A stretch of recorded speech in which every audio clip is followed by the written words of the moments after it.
Jopridansa. Saya mahasiswa Poltekkes Kemenkes Jambi, jurusan keperawatan, sarjana terapan keperawatan. Saya tingkat 3 semester 5. Saya akan memberikan pendidikan kesehatan tentang HIV/AIDS. Nah, teman-teman semua pasti sudah tahu kan, apa sih HIV dan AIDS itu?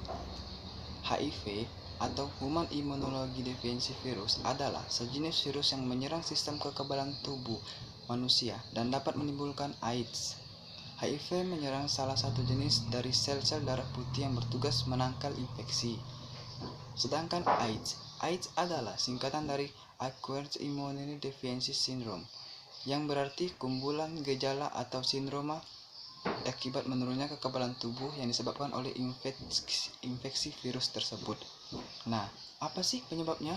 Penyebabnya adalah infeksi virus HIV yang menyerang sistem kekebalan tubuh sehingga sel-sel pertumbuhan atau pertahanan tubuh makin lama makin banyak yang rusak.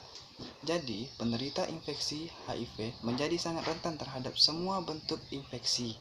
Pada tahap akhir, penderita tidak bisa bertahan terhadap kuman-kuman yang secara normal bisa dilawannya. Nah, selanjutnya, tanda dan gejala HIV/AIDS. Gejala penularan HIV atau AIDS terjadi beberapa hari atau beberapa minggu setelah terinfeksi HIV. Gejala-gejala ini hanya berlangsung beberapa hari atau beberapa minggu saja, lalu hilang dengan sendirinya. Seorang mungkin akan menjadi sakit dengan gejala-gejala seperti flu, yaitu demam, rasa lemah dan lesu, sendi-sendi terasa sakit, batuk, nyeri tenggorokan, demam berkepanjangan, dan lain-lain. Lalu, gejala AIDS.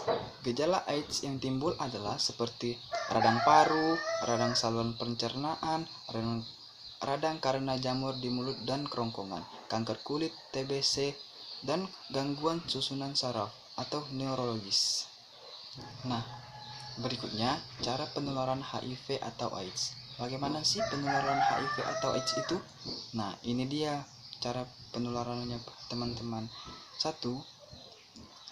Berhubungan seksual dengan pengidap HIV atau AIDS.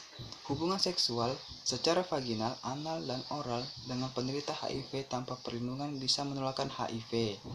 Lalu, ibu pada bayinya. Seorang ibu yang terinfeksi HIV dan mengandung atau menyusui berisiko tinggi untuk menularkan HIV kepada bayinya tersebut. Nah, berikutnya, menggunakan jarum suntik secara bergantian. Jarum suntik yang digunakan di fasilitas kesehatan maupun yang digunakan oleh para pengguna narkoba, injection drug user AIDU, sangat berpotensi menularkan HIV. Nah, yang terakhir yaitu transfusi darah. Dalam sebagian kasus, penularan HIV juga bisa terjadi melalui transfusi darah.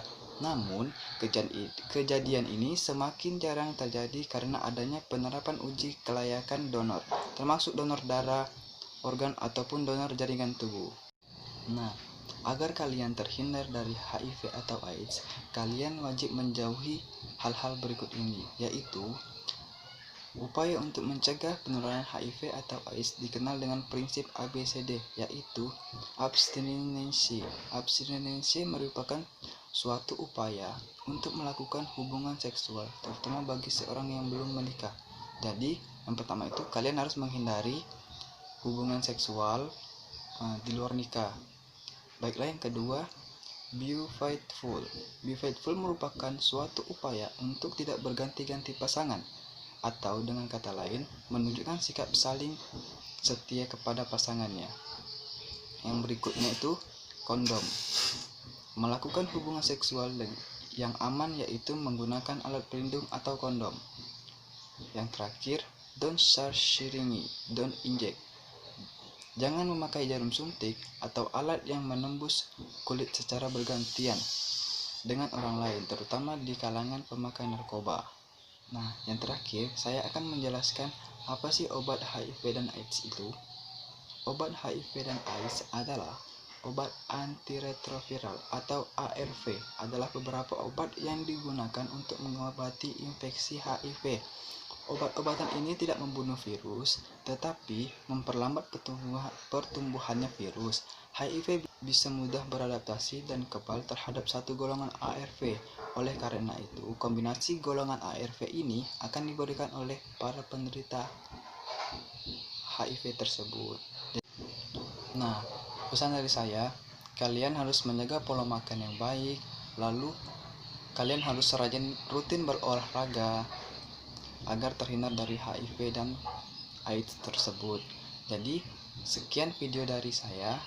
Kurang lebihnya saya mohon maaf. Wassalamualaikum warahmatullahi wabarakatuh.